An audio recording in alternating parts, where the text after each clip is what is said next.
Il y a des habitudes qui font vieillir plus rapidement que le passage du temps. Tu ne les vois pas dans le miroir, mais elles pèsent sur ton dos, froissent ton esprit et te volent des années sans que tu t'en rendes compte. Elles sont comme une goutte constante qui use la pierre, silencieuse, insidieuse, et la plupart du temps apprise par habitude et résignation. La vérité dérangeante, c'est que beaucoup de personnes âgées ne vieillissent pas à cause de leurs cheveux blancs ni de leurs rides, mais à cause de la façon dont elles se laissent aller à la résignation, à la plainte, à la rigidité. Et pire encore, personne ne leur dit la vérité en face. Elles préfèrent se taire et voir comment tu te fanes petit à petit. Mais aujourd'hui, non. Aujourd'hui, je vais te le dire sans détour. Reste avec moi, car nous allons dévoiler 10 habitudes qui te volent de la vitalité et du respect. Et plus important encore, je vais te montrer comment les inverser. La dernière leçon sera la plus dure, mais aussi la plus libératrice, si tu es capable de te regarder avec honnêteté. Prête attention, car ce que tu vas découvrir aujourd'hui peut changer la manière dont tu affrontes chaque jour qu'il te reste à vivre. Commençons. Dis-moi, combien de temps de ta journée passes-tu à te plaindre? Je ne parle pas d'un simple commentaire en passant, mais de cette litanie constante, presque automatique, qui t'accompagne pendant que tu regardes les nouvelles, pendant que tu parles avec tes enfants, pendant que tu observes le monde depuis la fenêtre. L'as-tu remarqué? Parce que si tu ne l'as pas remarqué, je vais te dire une vérité dérangeante. Chaque plainte que tu laisses échapper ne fait pas seulement amèrement changer ton environnement, elle vieillit ton âme. Ce n'est pas l'âge qui te courbe le dos, mais le poids de tes propres mots. Avant de commencer, si tu es nouveau sur ma chaîne, profite pour t'abonner et activer la cloche pour continuer à recevoir mon contenu et t'aider à vivre une vie beaucoup plus épanouie. Aujourd'hui, nous commençons par cette première habitude, vivre en se plaignant de tout. C'est peut-être l'habitude la plus commune et la plus toxique, se plaindre de tout. Et je ne te le dis pas depuis un piédestal, comme quelqu'un qui n'est jamais tombé dans ce piège. Moi aussi, pendant des années, j'ai traîné cette chaîne sans m'en rendre compte, jusqu'à ce que je comprenne qu'au fond de chaque plainte se cache quelque chose de plus profond. Une abdication silencieuse, une manière de dire « je ne peux plus rien changer ». C'est ça le piège. La plainte semble inoffensive, mais c'est le symptôme d'un esprit qui a abandonné le contrôle et a oublié son pouvoir. Pense à une plante qui se fane parce qu'elle reçoit chaque jour des gouttes de poison au lieu d'eau. C'est ainsi que fonctionne ton esprit lorsque tu choisis de nourrir l'insatisfaction constante. Et c'est ici que la philosophie stoïque entre en jeu, comme le répétera toujours Marc Aurèle, tel un bouclier contre le malheur. Tu ne peux pas contrôler ce qui se passe dehors, mais tu peux toujours contrôler la manière dont tu réagis. Cependant, la plainte est la réponse automatique de celui qui a baissé les bras, de celui qui ne croit plus capable d'influencer son propre état d'esprit. Il y a quelque temps, j'ai rencontré une femme appelée Teresa. Elle avait 72 ans et m'a confié quelque chose que je n'ai jamais oublié. Elle m'a dit « Je me réveille et la première chose que je fais, c'est me plaindre de la douleur dans ma jambe, du temps, du fait que mes enfants ne m'appellent pas, que la nourriture ne goûte plus comme avant. Et quand vient la nuit, je me rends compte que je n'ai rien fait d'autre que de passer la journée à traîner ma mauvaise humeur. » Elle croyait que la vie l'avait traitée de manière injuste, mais en l'écoutant, j'ai compris que le poison ne venait pas de l'extérieur, il venait de l'intérieur, de chaque mot qu'elle laissait sortir sans s'en rendre compte. Alors je lui ai posé une question simple. Que se passerait-il si, pendant une journée entière, tu décidais de ne pas te plaindre, pas une seule fois? Je ne te demande pas de changer les circonstances, de nier ta douleur, mais simplement de te taire et d'observer. Elle m'a regardé comme si je lui demandais de gravir une montagne, mais elle a essayé. Et quand nous nous sommes retrouvés quelques semaines plus tard, elle m'a dit « Je ne pouvais pas imaginer combien de silence j'avais perdu dans mes propres pensées. Je me suis rendu compte que la vie était toujours difficile, mais qu'elle ne me minait plus parce que je n'étais plus en guerre contre elle. C'est ce que je veux que tu commences à voir. Il n'y a pas de dignité dans la plainte. Personne ne te respecte plus parce que tu te plains plus fort. En fait, je vais te dire quelque chose de plus dur. La plainte fatigue ceux qui t'entourent. Elle t'isole et te fait paraître plus vieux, plus faible, plus petit. Mais si tu choisis d'observer tes pensées avant de laisser cette plainte sortir, si tu choisis de te mordre la langue et de répondre avec calme au lieu d'amertume, quelque chose change. Tu deviens maître de toi-même. Et ici, il ne s'agit pas de nier la douleur, les injustices ou les peines, il s'agit de ne pas leur donner ta voix, de ne pas les laisser définir chaque conversation, chaque rencontre, chaque pensée. Le Christ lui-même, dans sa plus grande souffrance, n'est pas tombé dans la plainte facile. Il a supporté en silence, avec le regard porté au-delà de la douleur immédiate. Ne devrions-nous pas, nous qui respirons encore librement, être capables de faire de même? Ainsi, aujourd'hui, je t'invite à regarder en toi-même. Demande-toi avec honnêteté, est-ce que je laisse la plainte me voler des années, du respect et de la paix? Si c'est le cas, c'est là la première habitude que tu dois arracher à la racine. Et crois-moi, non seulement tu verras le changement dans ton humeur, mais tu le verras aussi dans les yeux de ceux qui t'entourent. Passons à la suite, car ce qui va suivre va encore plus te faire réfléchir. Cela ne fait que commencer. La plainte constante n'est que la surface. Si tu creuses un peu plus profondément, tu découvriras quelque chose de bien plus inquiétant. La résignation déguisée en négligence. Parce qu'il ne suffit pas de faire taire la plainte. Il faut aussi regarder avec honnêteté comment tu te traites toi-même, quels signes tu envoies au monde. Et voici la deuxième habitude qui te fait vieillir avant l'heure. Négliger ton apparence par résignation. Nous arrivons maintenant au deuxième point clé de cette vidéo, et c'est un que tu n'aimeras peut-être pas entendre. Beaucoup, une fois arrivés à un certain âge, baissent la garde et se disent « À quoi bon me coiffer ?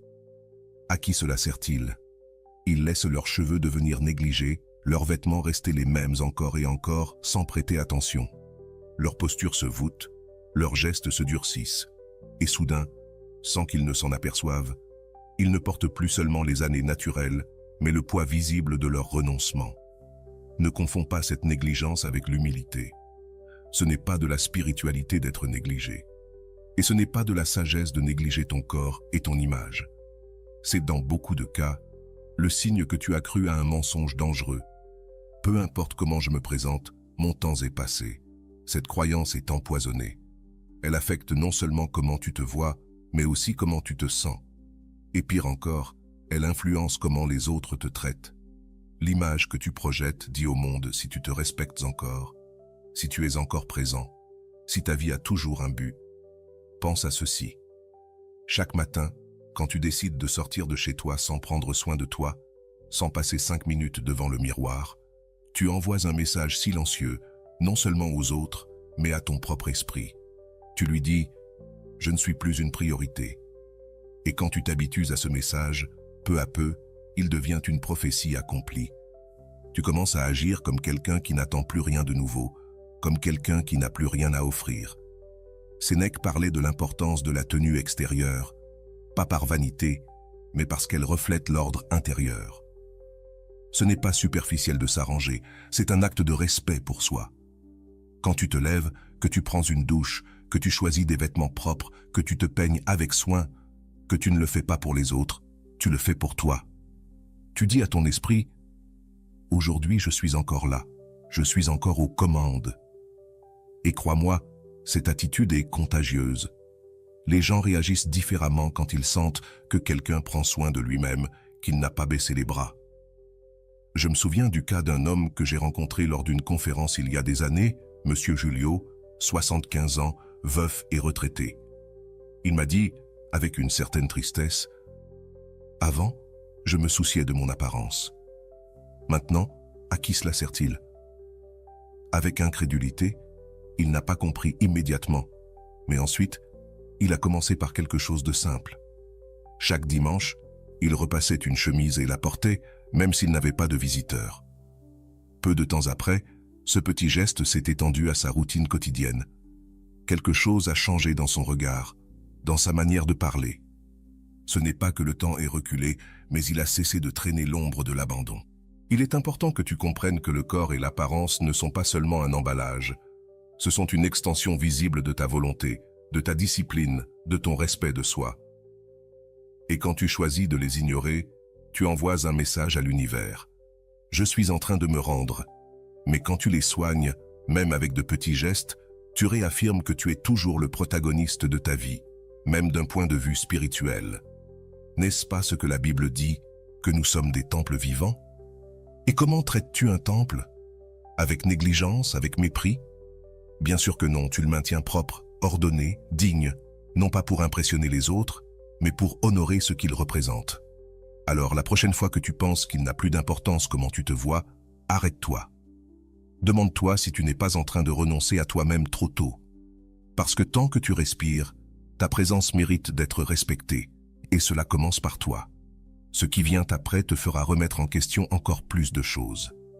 Parce que l'erreur suivante n'affecte pas seulement ton image, elle touche aussi la manière dont tu te relis aux générations futures. Et c'est là que beaucoup de gens commencent à perdre le respect, sans même s'en rendre compte. Reste là, car ce qui suit est encore plus important. Jusqu'ici, nous avons vu comment la plainte et la négligence personnelle se transforment en chaînes invisibles qui te volent ta vitalité et te font paraître plus vieux que tu ne l'es. Mais il y a quelque chose de plus profond à affronter maintenant. Nous sommes arrivés au troisième point de cette vidéo, et c'est ici que les choses commencent à changer. Critiquer constamment les jeunes. Cette attitude, que beaucoup adoptent sans y penser, est l'un des comportements les plus corrosifs, non seulement pour tes relations, mais aussi pour ton esprit. Peut-être ne t'en es-tu pas rendu compte, mais chaque fois que tu parles avec mépris ou dédain des jeunes générations, de leurs habitudes, de leurs idées, de leur façon de vivre, tu construis un mur. Un mur qui non seulement te sépare d'eux, mais qui te coupe aussi de la vie elle-même. Critiquer les jeunes, en fin de compte, c'est une manière de t'accrocher au passé et de refuser d'accepter que le monde continue de tourner, même si tu n'es pas d'accord avec la façon dont il le fait. Pourquoi cela se passe-t-il ainsi? Du point de vue du stoïcisme, c'est simple à comprendre. Tout dans la vie change, tout coule, tout est éphémère. Le problème n'est pas le changement, mais notre résistance à l'accepter. Lorsque tu t'enfermes dans une critique constante, tu luttes contre le courant, épuisant ton énergie dans une bataille que tu ne peux pas gagner. Marc Aurèle disait que s'adapter à la nature des choses est la clé de la tranquillité intérieure. Et cette nature inclut le passage des générations, l'évolution des mœurs, même ce que tu ne comprends pas ou ne partages pas. Le coût de la critique envers les jeunes est élevé. Non seulement tu te sens de plus en plus déconnecté, mais eux aussi perçoivent ce jugement et s'éloignent. J'ai entendu de nombreux parents et grands-parents se lamenter parce que leurs enfants ou petits-enfants ne les recherchent pas, ne passent pas de temps avec eux. Mais ils se demandent rarement si ce n'est pas à cause de cette constante désapprobation qu'ils transmettent, même sans mots, dans chaque geste, chaque commentaire. La critique, bien qu'elle semble inoffensive, a un tranchant invisible. Elle coupe des ponts, refroidit les relations, te rend insignifiant à leurs yeux. Que peux-tu faire pour changer cela? Voici une stratégie pratique et puissante. Remplacer la critique par la curiosité. La prochaine fois qu'un jeune dira ou fera quelque chose que tu ne comprends pas, au lieu de réagir avec jugement, demande-toi, qu'est-ce qui se cache derrière cela? Quel monde voit-il que je ne perçois pas? Il ne s'agit pas d'être d'accord, il s'agit simplement d'ouvrir la porte à la compréhension. La curiosité est l'antidote à l'isolement. Elle fonctionne parce qu'elle désarme la rigidité mentale, te connecte au présent et fait de toi quelqu'un prêt à continuer d'apprendre, même à 70, 80 ou 90 ans. Pense à cela. Un fleuve qui stagne pourrit, mais un fleuve qui coule, qui accepte chaque pierre et chaque courbe, reste vivant. Ainsi en est-il de ton esprit et de ton cœur. Critiqué durcit, flétrit, vieillit. La curiosité, en revanche, garde la fraîcheur, la flexibilité et la pertinence. Et ce n'est pas seulement pour les autres, c'est aussi pour toi. Parce que lorsque tu choisis d'observer avec intérêt plutôt qu'avec jugement, tu récupères la capacité de t'émerveiller, de rester mentalement jeune. Je t'invite à t'abonner à la chaîne si cette vidéo te fait réfléchir et à mettre un j'aime pour que je puisse continuer à créer du contenu qui parle directement à ceux qui, comme toi, veulent vivre avec un but et dignité. Et raconte-moi dans les commentaires depuis quel pays tu nous regardes. J'aimerais aussi te lire. Laisse la déclaration « Je choisis la curiosité sur le jugement » pour montrer qu'ici, nous sommes là pour grandir, pas pour stagner. Il reste encore des leçons importantes à partager. Et je te préviens, la dernière sera la plus révélatrice. Dans le chapitre précédent, je t'ai parlé de la critique des jeunes, de comment cette attitude te déconnecte non seulement d'eux, mais aussi du présent et de toi-même. Mais la déconnexion ne s'arrête pas là. Il y a encore quelque chose de plus silencieux, de plus quotidien, qui contribue autant, voire plus, à ce vieillissement prématuré dont nous parlons. Il est temps de parler du 4e point clé de cette vidéo, manger sans conscience, comme si le corps n'avait plus d'importance. La mobilité et aussi ta santé mentale, car un corps négligé entraîne l'esprit dans la même négligence. C'est un cercle vicieux. Plus tu te sens mal, plus tu te traites mal, plus tu te traites mal, plus tu vieillis, et tu te sens vieillir. J'ai vu trop de personnes âgées enfermées dans ce cycle sans s'en rendre compte. Des personnes qui, à 60 ou 70 ans, pourraient avoir de l'énergie, de la légèreté, de la présence, mais qui se sont résignées à l'idée qu'il ne vaut plus la peine de prendre soin de ce qu'elles mangent. En faisant cela, elles renoncent aussi à des projets, à des relations, à de nouvelles expériences. Car quand le corps souffre, tout souffre. Quand le corps est saturé, l'esprit devient lent. Et ce qui était une simple négligence en cuisine finit par devenir la cause silencieuse de leur apathie, de leur irritabilité et de leur déconnexion spirituelle. D'un point de vue plus profond, c'est aussi une question de gratitude. Ne devrions-nous pas traiter le corps que Dieu nous a donné comme un cadeau et non comme un fardeau? Chaque aliment que nous choisissons est une manière d'honorer ce cadeau ou de le mépriser. Et je ne parle pas de suivre des régimes stricts ou de vivre avec des restrictions absurdes, je parle de conscience. De l'acte de t'asseoir devant ton assiette et de te demander « Est-ce que cela me nourrit? Est-ce que cela me respecte? Est-ce que cela me protège ?» Si la réponse est non, alors tu sais que tu tombes dans un piège qui vieillit non seulement ton corps, mais aussi ton esprit. Aujourd'hui, je t'invite à examiner honnêtement ta relation avec la nourriture. Demande-toi si tu nourris ta vitalité ou ta résignation. Parce que je te garantis une chose, peu importe ton âge, tu peux encore récupérer la force, la légèreté et la clarté. Mais tout commence par ce que tu choisis de mettre sur ta table et surtout par l'attitude avec laquelle tu choisis de le faire. Dans le point suivant, nous allons aborder quelque chose qui t'affectera encore plus profondément. Que fais-tu de ton temps et comment, sans t'en rendre compte, tu laisses le passé devenir le seul protagoniste de ta vie? Reste là, car c'est ici que beaucoup commencent à se perdre, sans le savoir. Nous arrivons au 5e point de cette vidéo. Parler uniquement du passé, comme si le présent était vide. C'est l'une des erreurs les plus courantes, et aussi l'une des plus destructrices.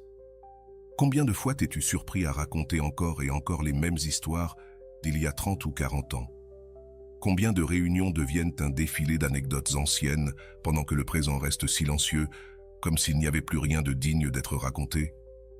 Ne me fais pas dire ce que je n'ai pas dit. Il n'y a rien de mal à honorer la mémoire, à se rappeler des moments qui ont marqué ta vie.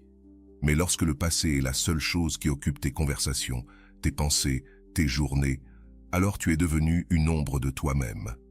Le passé est un lieu où tu peux revenir pour apprendre, mais pas pour y vivre.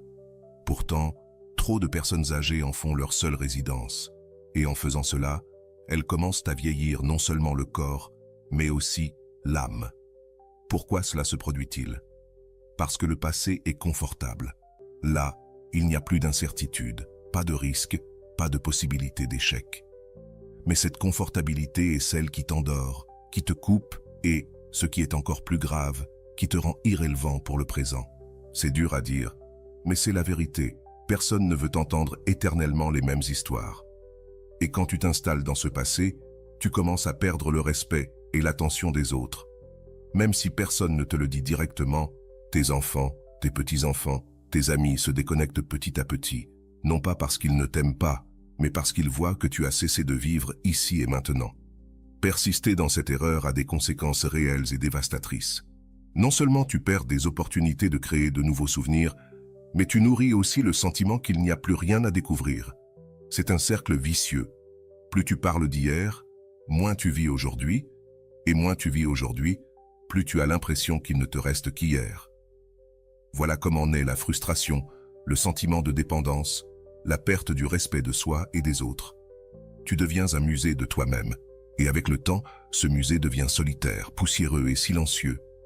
Mais ce n'est pas irréversible. Peu importe ton âge, tu peux toujours rompre avec ce schéma. Mais tu ne le feras pas avec des formules magiques ni des discours vides. La clé réside dans l'adoption d'une nouvelle perspective, une qui te redonne la responsabilité de ton temps. Tu dois comprendre que chaque jour reste une page blanche. Le passé peut être un prologue magnifique, mais l'histoire n'est pas encore terminée. Cela dépend de toi si tu veux continuer à écrire ou te limiter à relire. Le stoïcisme nous enseigne à vivre pleinement le moment présent, en étant conscient que le passé ne nous appartient plus et que le futur n'est pas garanti. Ce que tu possèdes uniquement, c'est cet instant. Et la question est, que fais-tu avec lui? Crées-tu quelque chose? Apprends-tu quelque chose? Te connectes-tu avec quelqu'un? Ou t'es-tu simplement transformé en un écho de ce que tu étais? Inverser cette situation demande du courage. Cela nécessite que tu acceptes que, même si le monde change, même si ton corps ne répond plus de la même manière, ta capacité à vivre pleinement n'a pas de date d'expiration. Et vivre pleinement ne signifie pas voyager autour du monde ou accomplir de grands exploits. Cela signifie être éveillé ici et maintenant, ouvert à de nouvelles conversations, à de nouvelles idées, même à de nouvelles façons de te surprendre. Cela signifie que demain, tu pourrais avoir une nouvelle histoire à raconter, non pas parce que tu cherches à impressionner, mais parce que tu as choisi de ne pas abandonner le présent. Si tu te sens coincé depuis trop longtemps dans les mêmes souvenirs, arrête-toi. Aujourd'hui est le jour pour changer cette narration. Parce que si tu continues à regarder uniquement en arrière, tu vas manquer ce que tu possèdes vraiment, ce moment. Et crois-moi, il reste encore beaucoup de pages à écrire si tu oses reprendre la plume.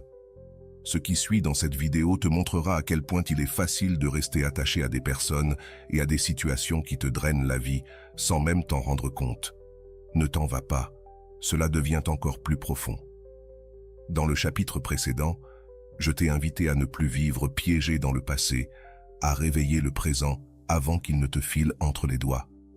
Mais il y a quelque chose d'aussi grave et peut-être plus difficile à reconnaître. L'âme vieillit aussi, et elle t'attrape sans que tu t'en aperçoives. Nous arrivons maintenant au 6e point de cette vidéo, et là, je ne peux pas adoucir les choses. T'entourer de personnes toxiques par peur de la solitude.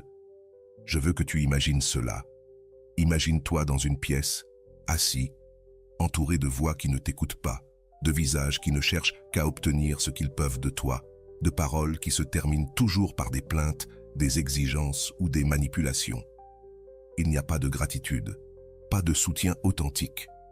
Juste un échange froid où tu donnes, et tu termines vidé. Maintenant, demande-toi avec toute honnêteté, combien de ces personnes continues-tu à garder près de toi, simplement parce que tu as peur de rester seul? Combien de fois as-tu avalé des remarques blessantes, des faveurs démesurées, de l'indifférence, simplement pour ne pas te sentir isolé? Laisse-moi te dire quelque chose que personne n'a peut-être jamais osé te dire. Ce genre de compagnie n'est pas de la compagnie. C'est une prison sans barreaux, où la punition ne vient pas de l'extérieur mais de toi-même. Chaque fois que tu acceptes des relations qui te épuisent par peur d'affronter ta propre solitude, la ruse est subtile. Tu te dis que c'est mieux d'avoir quelqu'un, même quelqu'un qui te prend de l'énergie, que de ne pas avoir personne. Tu te répètes que, maintenant, à ton âge, il n'est plus temps de couper les liens, que ce serait égoïste de mettre des limites, mais à chaque fois que tu le fais, tu remets un morceau de ta paix, de ta dignité, de ton temps.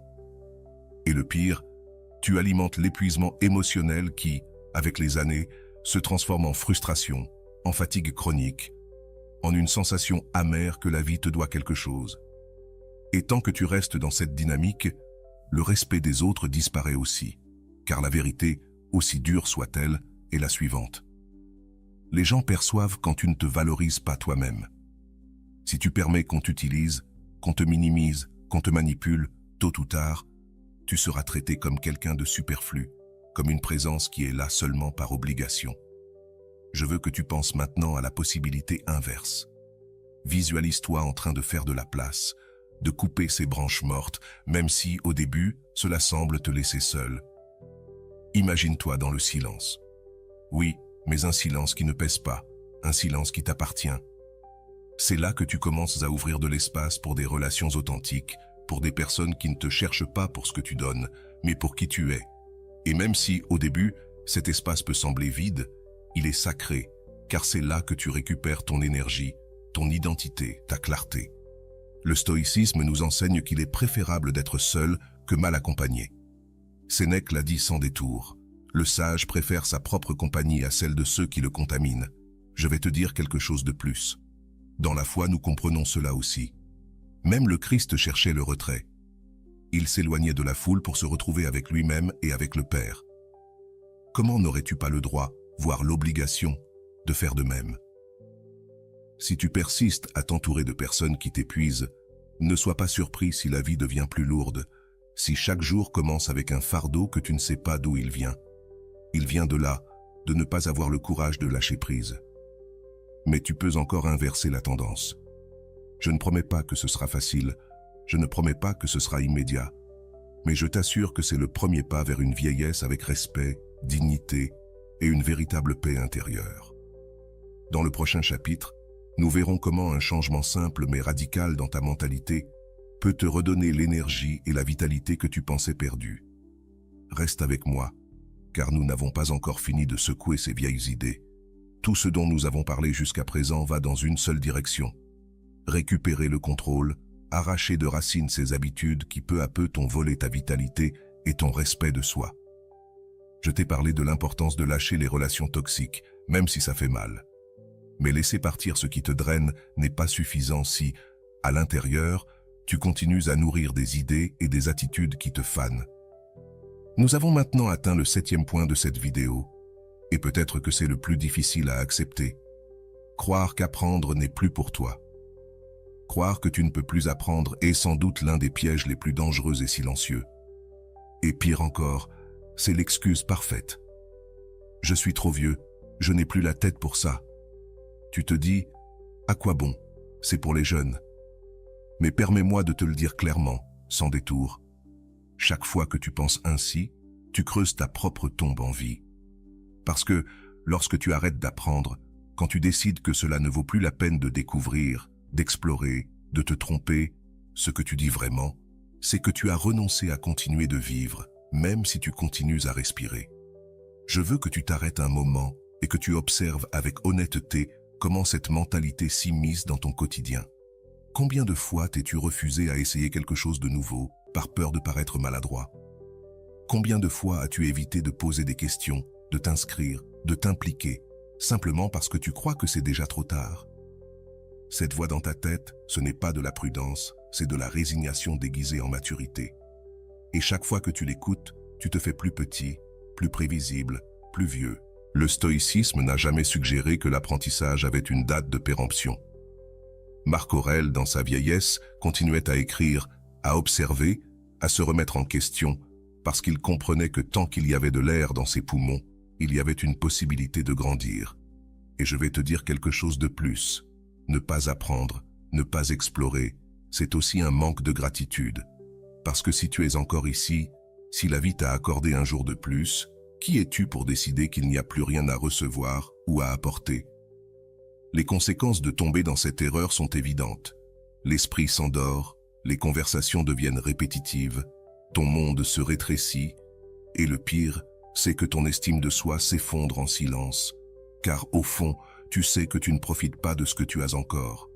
Quelle image crois-tu projeter à tes enfants, à tes petits-enfants, à toi-même, quand tu choisis de rester dans ce que tu connais, dans ce qui est confortable, dans ce qui est sûr? Tu deviens un spectateur passif, quelqu'un qui laisse simplement les jours passer. Mais tu n'es pas condamné à cela. La transformation est possible, oui, mais seulement si tu assumes la responsabilité de faire le premier pas. Personne ne viendra te secouer, personne ne t'obligera. Cela dépend de toi de rompre avec cette idée fausse que ce n'est plus pour toi.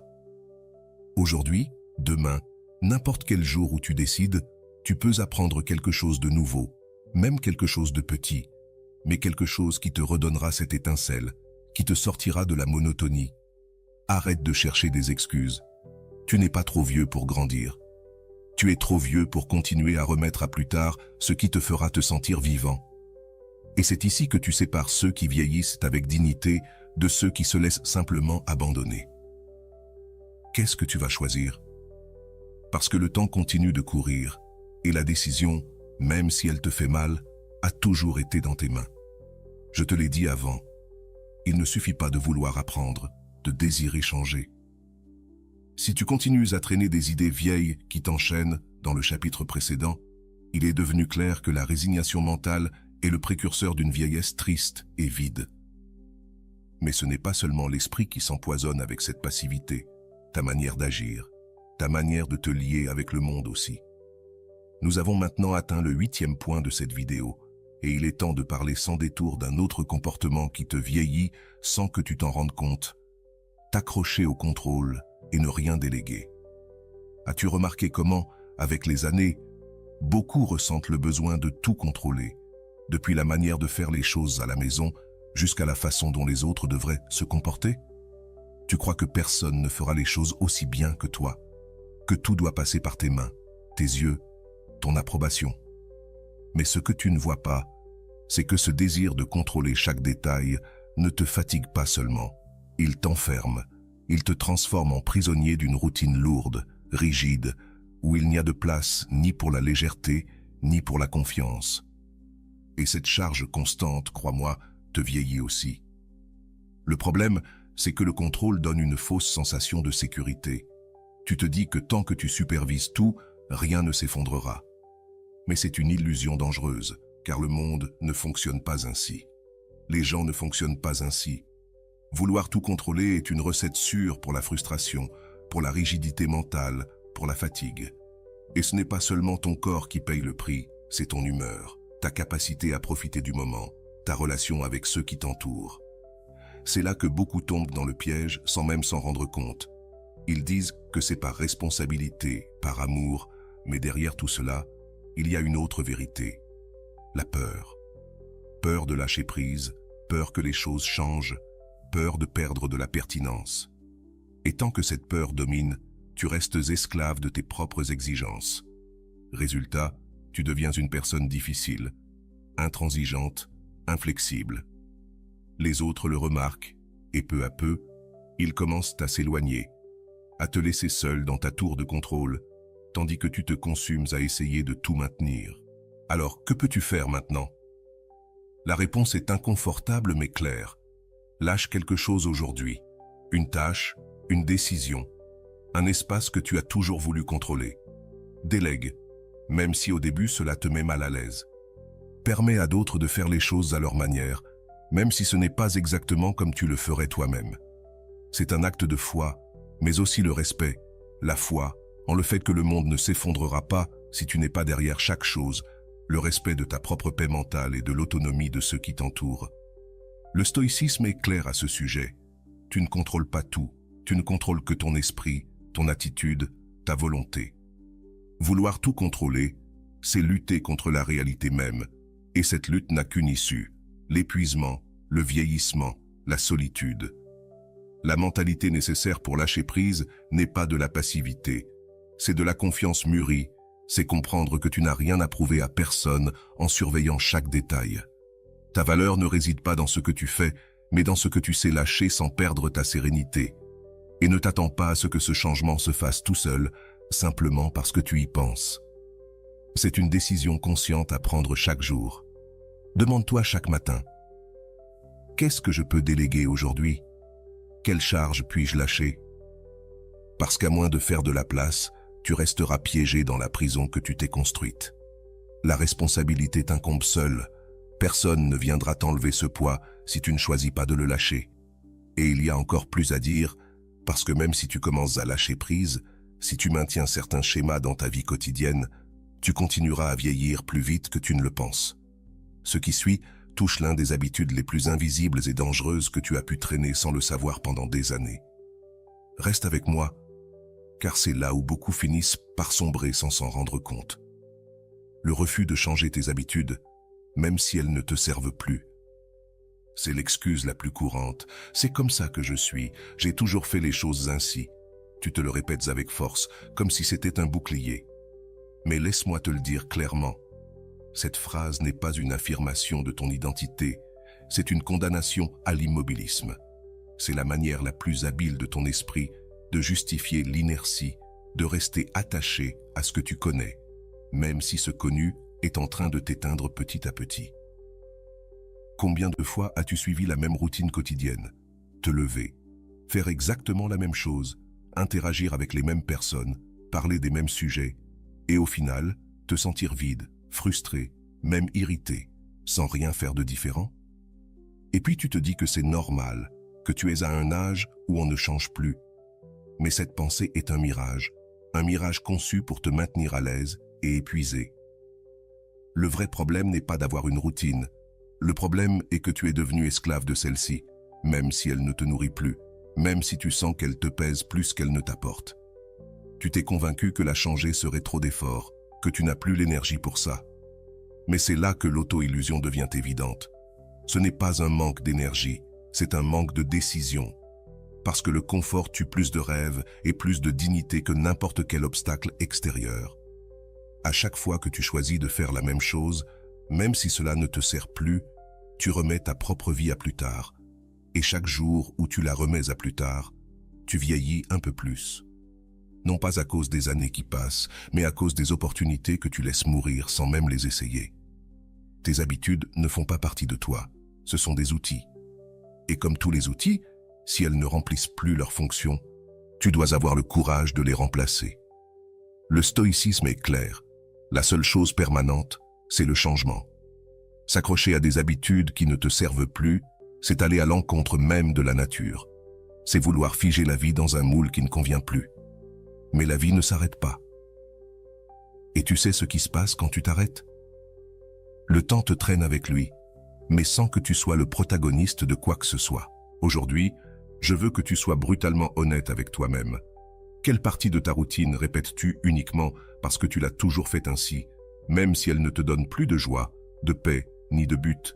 Et plus important encore, quelle histoire te racontes-tu pour justifier de ne pas la changer?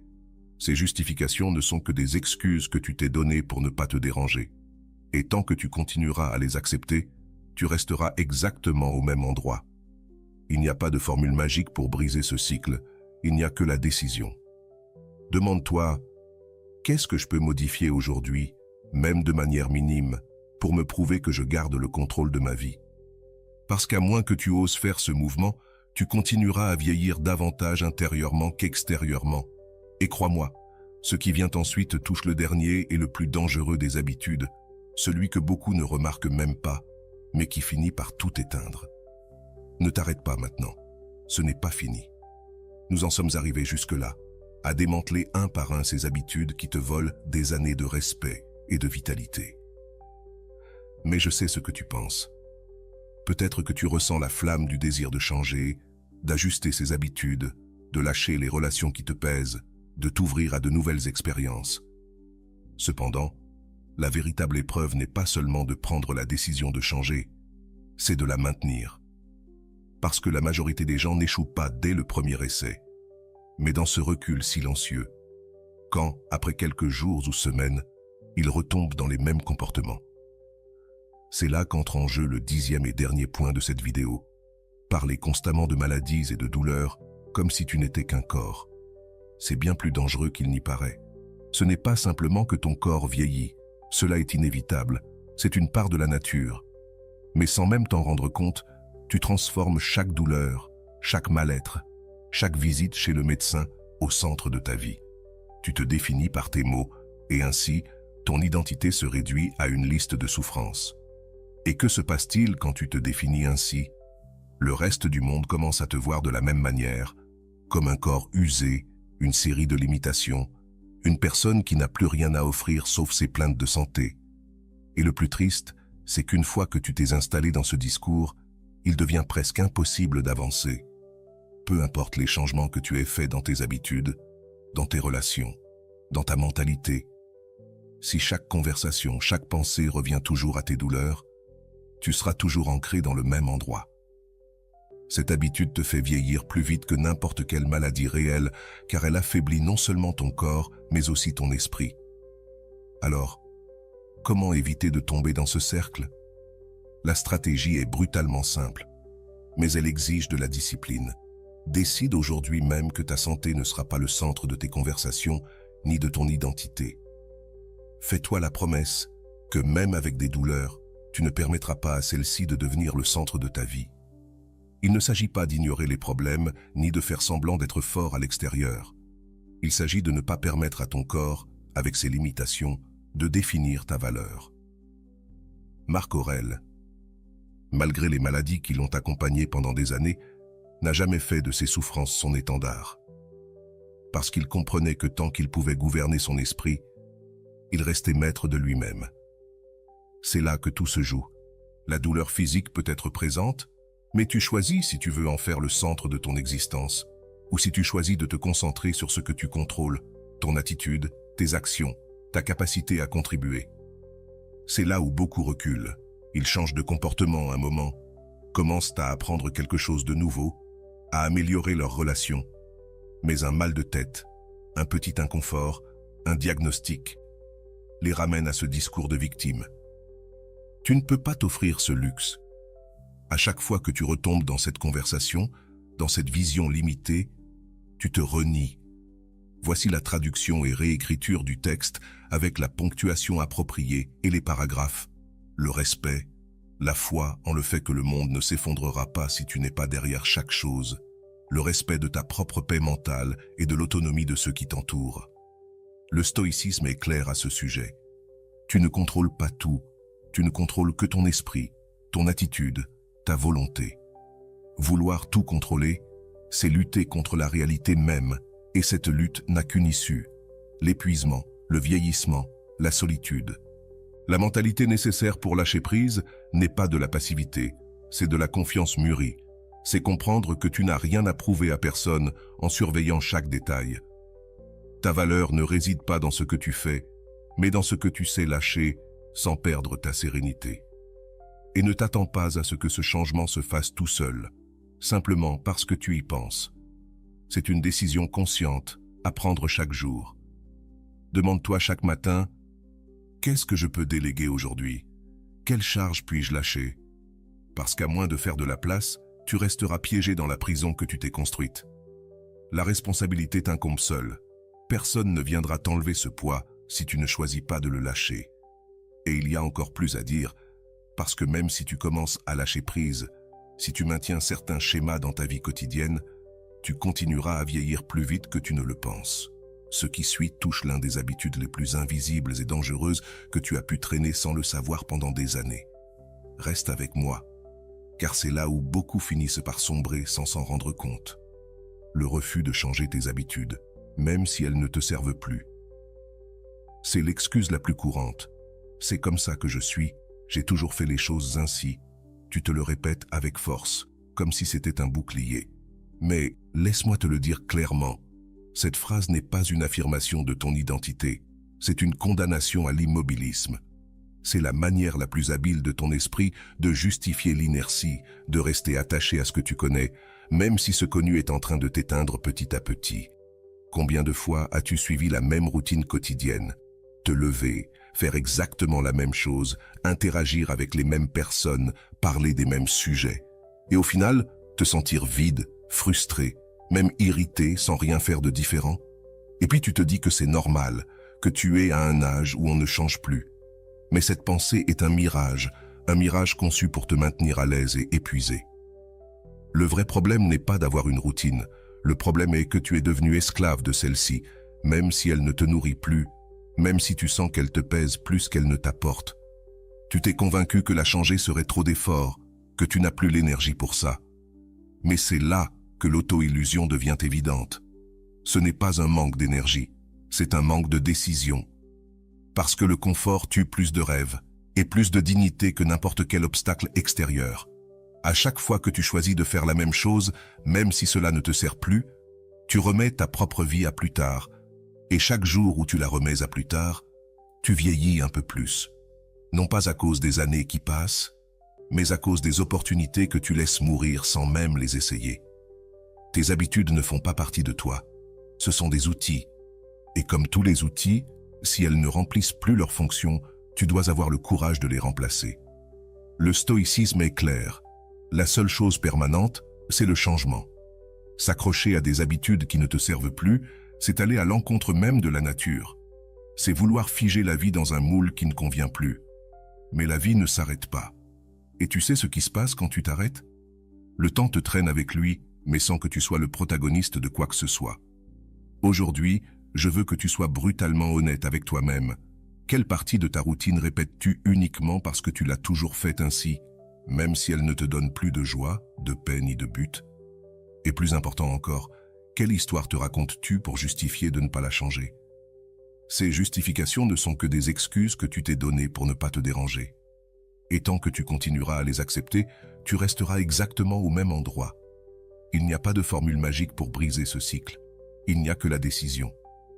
Demande-toi, qu'est-ce que je peux modifier aujourd'hui, même de manière minime, pour me prouver que je garde le contrôle de ma vie? Parce qu'à moins que tu oses faire ce mouvement, tu continueras à vieillir davantage intérieurement qu'extérieurement. Et crois-moi, ce qui vient ensuite touche le dernier et le plus dangereux des habitudes, celui que beaucoup ne remarquent même pas, mais qui finit par tout éteindre. Ne t'arrête pas maintenant, ce n'est pas fini. Nous en sommes arrivés jusque-là, à démanteler un par un ces habitudes qui te volent des années de respect et de vitalité. Mais je sais ce que tu penses. Peut-être que tu ressens la flamme du désir de changer, d'ajuster ces habitudes, de lâcher les relations qui te pèsent, de t'ouvrir à de nouvelles expériences. Cependant, la véritable épreuve n'est pas seulement de prendre la décision de changer, c'est de la maintenir. Parce que la majorité des gens n'échouent pas dès le premier essai, mais dans ce recul silencieux, quand, après quelques jours ou semaines, ils retombent dans les mêmes comportements. C'est là qu'entre en jeu le 10e et dernier point de cette vidéo. Parler constamment de maladies et de douleurs, comme si tu n'étais qu'un corps. C'est bien plus dangereux qu'il n'y paraît. Ce n'est pas simplement que ton corps vieillit, cela est inévitable, c'est une part de la nature. Mais sans même t'en rendre compte, tu transformes chaque douleur, chaque mal-être, chaque visite chez le médecin au centre de ta vie. Tu te définis par tes mots, et ainsi, ton identité se réduit à une liste de souffrances. Et que se passe-t-il quand tu te définis ainsi? Le reste du monde commence à te voir de la même manière, comme un corps usé, une série de limitations, une personne qui n'a plus rien à offrir sauf ses plaintes de santé. Et le plus triste, c'est qu'une fois que tu t'es installé dans ce discours, il devient presque impossible d'avancer. Peu importe les changements que tu aies faits dans tes habitudes, dans tes relations, dans ta mentalité, si chaque conversation, chaque pensée revient toujours à tes douleurs, tu seras toujours ancré dans le même endroit. Cette habitude te fait vieillir plus vite que n'importe quelle maladie réelle, car elle affaiblit non seulement ton corps, mais aussi ton esprit. Alors, comment éviter de tomber dans ce cercle? La stratégie est brutalement simple, mais elle exige de la discipline. Décide aujourd'hui même que ta santé ne sera pas le centre de tes conversations ni de ton identité. Fais-toi la promesse que, même avec des douleurs, tu ne permettras pas à celle-ci de devenir le centre de ta vie. Il ne s'agit pas d'ignorer les problèmes ni de faire semblant d'être fort à l'extérieur. Il s'agit de ne pas permettre à ton corps, avec ses limitations, de définir ta valeur. Marc Aurèle, malgré les maladies qui l'ont accompagné pendant des années, n'a jamais fait de ses souffrances son étendard. Parce qu'il comprenait que tant qu'il pouvait gouverner son esprit, il restait maître de lui-même. C'est là que tout se joue. La douleur physique peut être présente, mais tu choisis si tu veux en faire le centre de ton existence ou si tu choisis de te concentrer sur ce que tu contrôles, ton attitude, tes actions, ta capacité à contribuer. C'est là où beaucoup reculent. Ils changent de comportement un moment, commencent à apprendre quelque chose de nouveau, à améliorer leurs relations. Mais un mal de tête, un petit inconfort, un diagnostic, les ramène à ce discours de victime. Tu ne peux pas t'offrir ce luxe. À chaque fois que tu retombes dans cette conversation, dans cette vision limitée, tu te renies. Tout le travail que tu as accompli, regarde-toi dans le miroir et demande-toi, est-ce que je veux qu'on se souvienne de moi comme quelqu'un qui a vécu en parlant de ses douleurs, ou comme quelqu'un qui, malgré elles, a choisi de continuer à avancer? Maintenir ce changement ne dépend pas d'une motivation passagère, mais d'un engagement envers soi-même. Tu n'as pas à nier la réalité de ton corps, mais tu dois décider si c'est la seule chose que tu représentes. Et je vais te dire quelque chose de plus. Les gens qui en valent la peine dans ta vie te respecteront davantage lorsqu'ils verront que, malgré tout, tu choisis de parler d'idées, de projets, de foi, de ce que tu as encore à donner. Ne recule pas. Ne te cache pas derrière tes mots, car si nous avons appris quelque chose tout au long de ce parcours, c'est qu'en vieillir avec dignité, ce n'est pas une question de corps, mais de l'esprit avec lequel tu choisis de vivre chaque jour. Et ce choix t'appartient uniquement. Maintenant, si tu es arrivé jusqu'ici, permets-moi de te dire quelque chose sans détour. Tu fais partie d'une minorité. Peu sont ceux qui osent rester jusqu'à la fin, lorsque les vérités se présentent sans artifice, lorsque le message ne promet ni formule magique, ni consolation superficielle. La plupart préfèrent éteindre la vidéo, se distraire et revenir à leur routine confortable, même si ces mêmes routines les éteignent chaque jour un peu plus. Mais toi, non. Toi, tu as choisi d'écouter, de réfléchir, et peut-être de te remettre en question d'une manière que peu sont prêts à supporter. Je ne vais pas te sucrer la réalité. Ce que tu feras après cela est ta responsabilité. Personne ne viendra te sauver, ni te pousser. Tu as entre tes mains la décision de continuer à traîner les habitudes qui te vieillissent ou de commencer à les démanteler dès aujourd'hui, sans plus d'excuses. Je veux que ceux qui sont vraiment engagés dans ce changement laissent leur empreinte dans les commentaires. Écris la phrase « Je refuse de vieillir abattu » et dis-moi depuis quel pays tu regardes cette vidéo. Cette simple phrase n'est pas un ornement, c'est une déclaration. Parce qu'ici, nous ne venons pas offrir des mots en l'air. Cet espace existe pour te rappeler fermement et sans détour que ta dignité, ta paix et ton but restent dans tes mains jusqu'au dernier jour. Si ce que tu as entendu aujourd'hui t'a touché, si tu sais qu'il y a quelqu'un d'autre qui a besoin de recevoir ces vérités, partage-le et abonne-toi. Pas pour gonfler un chiffre, mais pour faire partie d'une communauté qui n'est plus prête à vivre en pilote automatique. Ici, nous ne promettons pas des chemins faciles, mais des compagnons de lutte, des personnes qui, comme toi, sont prêtes à regarder leur vie en face et à la reprendre en main. Cela ne s'arrête pas ici. À l'écran, je te laisse 2 autres vidéos où nous continuons à approfondir ce que signifie vivre avec autonomie et force, peu importe l'âge. Fais en sorte que cette conversation continue, car chaque jour où tu choisis d'agir est un jour gagné en faveur de ta propre liberté. On se retrouve là-bas.